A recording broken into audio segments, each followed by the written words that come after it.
2 BHK ഒറ്റയ്ക്ക് താമസിക്കുക എന്ന് പറഞ്ഞാൽ കുറച്ച് പാടായിരുന്നു. പക്ഷെ ഫൈനലി ഞാൻ എൻ്റെ 2 BHK നിന്ന് വിട വാങ്ങുകയാണ്. ഇവിടെ ഒറ്റയ്ക്കായിരുന്നു ഞാൻ താമസം. അത് 2 ഫ്രണ്ട്സ് ഷെയർ ചെയ്തായിരുന്നു ആദ്യം. പക്ഷെ പിന്നെ ഞാൻ ഒറ്റയ്ക്കായി.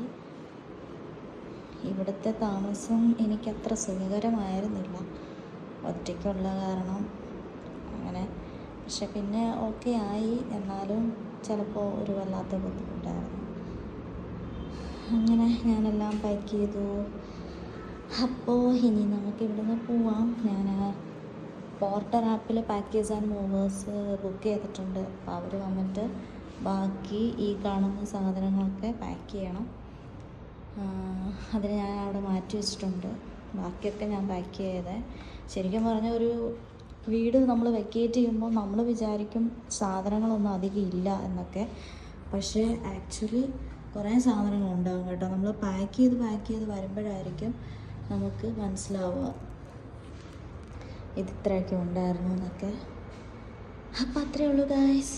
Thank you.